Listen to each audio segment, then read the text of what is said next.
साया एक भयावह कहानी। गांव के बाहर एक पुराना जर्जर हवेली था जिसे लोग साया वाली हवेली के नाम से जानते थे। कहते थे कि वहां एक खौफनाक साया रहता है जो रात में हवेली के आसपास भटकता है। जो भी उस हवेली के करीब गया उसने या तो अपना होश खो दिया या फिर कभी वापस नहीं लौटा। रामू, गांव का एक नौजवान, इन कहानियों पर यकीन नहीं करता था। वह हर बार इन बातों को अफवाह मानकर हंसी में उड़ा देता। एक रात अपने दोस्तों के साथ बैठा हुआ उसने दावे के साथ कहा, मैं आज रात उस हवेली में जाऊंगा और साबित करूंगा कि यह सब झूठ है। दोस्तों ने उसे समझाने की कोशिश की लेकिन रामू जिद पर अड़ा रहा। आधी रात को वह अकेला टॉर्च लेकर हवेली की तरफ निकल पड़ा। हवेली के पास पहुंचते ही उसे एक अजीब सी ठंडक महसूस हुई। वह घबराया लेकिन अपनी हिम्मत जुटाकर अंदर चला गया। हवेली के अंदर हर जगह धूल और मकड़ी के जाले थे। दीवारों पर पुरानी पेंटिंग्स थी जिनमें अजीब अजीब चेहरे दिखाई दे रहे थे। जैसे ही वह हवेली के एक बड़े कमरे में पहुंचा, दरवाजा अपने आप बंद हो गया। उसकी टॉर्च की रोशनी झपकने लगी। तभी एक ठंडी हवा का झोंका उसके पास से गुजरा। कौन है? उसने घबराकर चिल्लाया लेकिन कोई जवाब नहीं आया।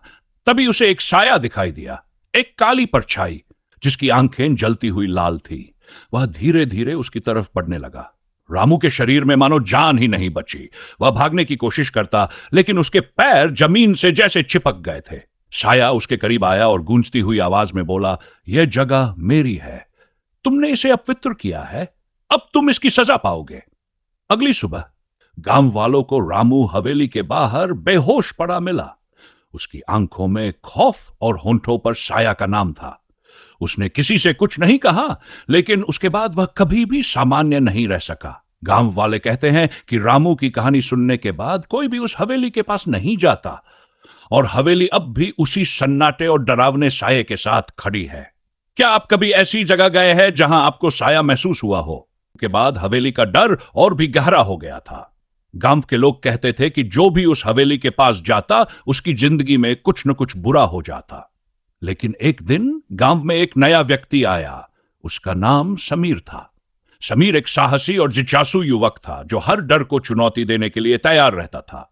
समीर ने सुनी थी रामू की कहानी और सोचा, अगर रामू जैसे मजबूत युवक को डर लगा तो इसमें कुछ तो सच्चाई होगी। मुझे खुद जाकर देखना चाहिए।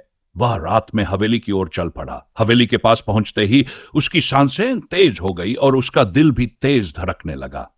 जैसे ही वह हवेली में प्रवेश करता है, अंदर की सन्नाटे वाली खामोशी उसे चौंका देती है। समीर ने टॉर्च की रोशनी में चारों ओर देखा लेकिन हवेली बिल्कुल शांत थी। अचानक उसकी टॉर्च की रोशनी एक अजीब से शरारती साये पर पड़ी।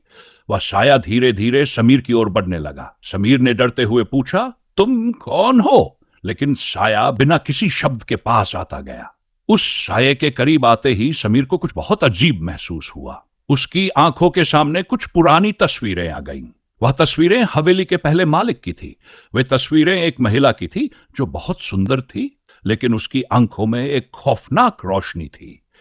समीर की नजरें उन तस्वीरों पर अटक गई और उसने महसूस किया कि वही साया वही महिला है। महिला ने कभी इस हवेली में रहने वाले लोगों को अपना शिकार बनाया था। उसकी आत्मा अब हवेली में बसी हुई थी और वह हर उस व्यक्ति को अपनी ओर खींच लेती थी जो हवेली की शांति को तोड़ता था। साया की खौफनाक आवाज ने समीर को चौंका दिया। तुम मेरे स्थान को क्यों अपवित्र कर रहे हो? तुम्हें छोड़ने का कोई रास्ता नहीं है। समीर ने डर के बावजूद साहस जुटाया और कहा, अगर तुम्हारी आत्मा को शांति चाहिए तो तुम्हें इस जगह को छोड़ना होगा। यह स्थान अब हमें चाहिए ताकि हम यहां शांति से रह सके। समीर के शब्दों ने उस साये को अस्थिर कर दिया और अचानक हवेली में एक तेज हलचल हुई। खिड़कियों से हवा के झोंके आने लगे और हवेली के अंदर की चीजें बेतहाशा इधर उधर लुढ़कने लगीं। साया घबराया और समीर के सामने आकर धीरे धीरे विलीन हो गया। उसकी आवाज अब हल्की और दूर होती जा रही थी, जैसे कोई लहर गायब हो रही हो। समीर ने राहत की सांस ली और धीरे धीरे हवेली से बाहर निकल आया। वह जानता था कि उसने जो किया वह बेहद खतरनाक था लेकिन अब हवेली की आत्मा को शांति मिल चुकी थी। उसके बाद से कोई भी उस हवेली में नहीं गया और वह शांत हो गई। समीर की साहसिकता और संघर्ष की कहानी गांव में लोगों के बीच फैल गई। अब लोग मानने लगे कि हर डर से भागने का कोई फायदा नहीं, कभी कभी उसे सामने से चुनौती देनी चाहिए। क्या समीर ने सही किया था? क्या आप भी डर के बजाय साहस का रास्ता अपनाएंगे? हवेली में एक अनोखी शांति आ गई थी, लेकिन यह शांति स्थायी नहीं थी। कुछ महीने बाद गांव में एक नई अफवाह फैलने लगी। लोग कहते थे कि हवेली में एक और अजीब घटना घटी है। समीर, जो एक साहसी युवक था, अब एक अजीब और डरावनी अवस्था में दिखाई देने लगा। उसकी आंखों में वही भय और अस्थिरता थी जो पहले रामू की आंखों में देखी गई थी। समीर के दोस्तों ने उसे समझाने की कोशिश की, लेकिन वह किसी से बात नहीं करता था। वह अपनी चुप्पी में डूबा रहता और हर रात अजीब सपने देखता। धीरे धीरे उसके मानसिक संतुलन को भी नुकसान होने लगा। गांव में कुछ लोग मानने लगे थे कि समीर ने हवेली का भूत जागृत कर दिया था और अब वह भूत समीर को अपनी गिरफ्त में ले चुका था। एक रात समीर अचानक गायब हो गया। गांव में उसकी तलाश शुरू हुई, लेकिन वह कहीं नहीं मिला। सब लोग हैरान थे। कुछ दिन बाद कुछ लड़के खेलते हुए उस हवेली के पास गए। उन्हें अचानक हवेली के भीतर एक गहरी आवाज सुनाई दी। वे डरते हुए अंदर गए और देखा कि समीर वहीं खड़ा था, लेकिन उसका चेहरा अब पहले जैसा नहीं था। उसकी आंखें लाल और उसकी त्वचा सफेद हो चुकी थी, जैसे वह किसी दूसरी दुनिया से आया हो। समीर, तुम ठीक हो? एक लड़के ने डरते हुए पूछा। समीर ने सिर झुका लिया और एक ठंडी आवाज में कहा, अब हवेली मेरी है। यह साया अब मुझे अपना उत्तराधिकारी मान चुका है। लड़के डर कर भाग गए और उन्होंने बाकी गांव वालों को बताया।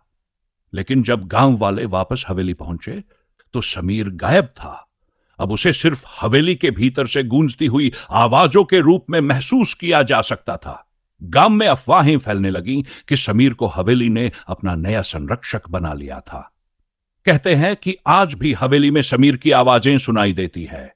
जो भी उस हवेली के पास जाता है उसे समीर की कटी कटी आवाजें सुनाई देती है, जैसे वह किसी से कह रहा हो, अब तुम्हारी बारी है।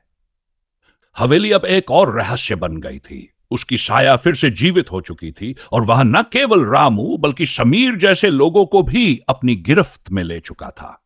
क्या वह साया कभी शांत होगी? क्या समीर अब पूरी तरह से हवेली का हिस्सा बन चुका है? यह सवाल अब भी अनुत्तरित है। क्या आप भी कभी ऐसे भूतिया स्थानों की ओर कदम बढ़ाएंगे जिनकी साया ने कई लोगों को अपनी चपेट में लिया हो?